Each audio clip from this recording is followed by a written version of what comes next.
হাতে গোনা ২-৩ জন এই পেশাটাকে ধরে রেখেছে। ৪০ থেকে ৪২ বা ৪৩ হাজার টাকা পার মন।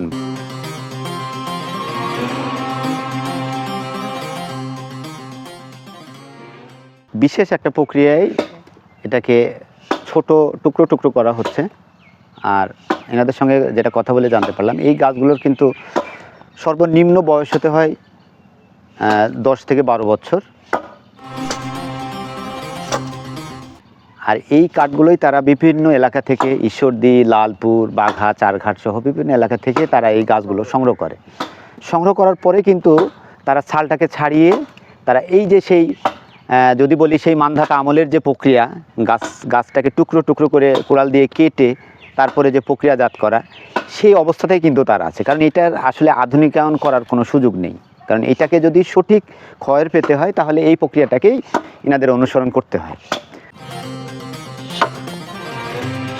আর সেই প্রক্রিয়াটায় আপনারা দেখতে পাচ্ছেন যে অনেক অনেক আসলে ঘামঝরা পরিশ্রম করতে হয়। এখানে ঘামঝরা পরিশ্রমের মধ্য দিয়েই কিন্তু আমরা আমাদের যে কাঙ্ক্ষিত ফল বা ফসল যেটাই বলি ক্ষয়ের, সেটা কিন্তু আমরা পাই।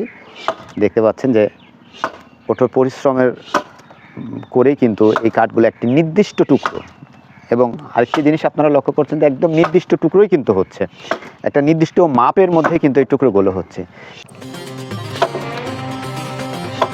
আপনারা দেখতে পাচ্ছেন যে একটা বিশেষ কায়দায় তৈরি করা চুলা।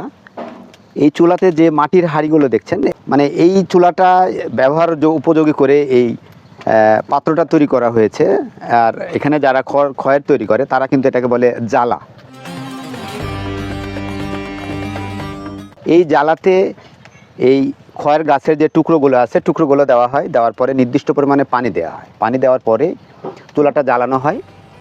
আর আপনারা দেখতে পাচ্ছেন দুই পাশে দুইটা প্রায় ৮টি করে জ্বালা দেওয়া হয়েছে। এটা নির্দিষ্ট সময় পর্যন্ত। তাতে এনাদের সঙ্গে কথা বলে যেটা জানতে পেরেছি যে কমপক্ষে ৩ ঘন্টা আগুনে এটা জাল দেওয়া হয়। জাল দেওয়ার পরে এখান থেকে যে কষ ছাড়ায় টিনের কড়ায় নিয়ে আসা হয়। নিয়ে আসার পরে এইটাও কিন্তু পর্যাপ্ত পরিমাণে জাল দিতে হয়। এবং জাল দেওয়া বলতে এটা আপনার সর্বনিম্ন ৭ থেকে ৮ ঘন্টা, এবং প্রকার ভেদে বা এটার আসলে কোয়ালিটির উপর নির্ভর করে এটা আসলে জাল দিতে হয় সর্বনিম্ন ৭ থেকে ৮ ঘন্টা। খয়েরে রূপান্তরিত হয়। এনারা যেটা করে সেটা হচ্ছে একটা পাত্রে রাখে। পাত্রে রাখার পরে সেটা সংগ্রহ করে। তো এনাদের সঙ্গে কথা বলে যেটা জানতে পারলাম যে প্রতিদিন এই যে কর্মযজ্ঞটা দেখছেন, এই যে জ্বালা বলি, চুলা বলি বা টিনের কয়রা বলি, এখানে জাল দিয়ে কিন্তু সারা দিনে যে পরিশ্রমটা করে, সেই পরিশ্রমের ফসল হিসেবে কিন্তু সর্বোচ্চ ৬ থেকে ৭ কেজি খড় কিন্তু তারা উৎপাদন করতে পারে। আর এই খড়টাই দিনে দিনে তারা জমিয়ে রেখে এটাকে একটা পাত্রে সংগ্রহ করা হয়। তারপরে কিন্তু এটা চলে যায় বাজারে। আর এনাদের সঙ্গে যেটা কথা বলে জানতে পেরেছি যে একটা খয়ের বা এনার সংরক্ষিত খড়, এটা একদম খাঁটি খয়ের। এটা যদি বাজারে তারা বিক্রি করে ৪০ থেকে ৪২ বা ৪৩ হাজার টাকা পার মন, প্রতি মন তারা বিক্রি করে। তারপরে মহাজনরা তারা নিয়ে যায়, তাদের মতো করে প্রসেস করে তারা বাজারজাত করে। আর এই যে ১ মন খয়ের তারা তৈরি করলো, এত পরিশ্রমের ফসল ১ মন খয়ের, এটা বিক্রি করে তাদের হয়তো ৮ থেকে ১০ হাজার টাকা প্রফিট আসে, লাভ আসে। আর এটা কিন্তু তারা বংশ পরাক্রমায় তারা এইভাবে তাদের এই কর্মযজ্ঞ চালিয়ে যাচ্ছে। আর আরও যেটা জানতে পেরেছি এনাদের সঙ্গে কথা বলে, যে আগের তুলনায় এখন একদম নেই বললেই চলে, এই খয়ের উৎপাদন নেই বললেই চলে। আগে প্রায় বাড়িতেই এই খয়ের উৎপাদনের কার্যক্রমটা চলতো, এখন কিন্তু নেই। হাতে গোনা ২-৩ জন এই পেশাটাকে ধরে রেখেছে।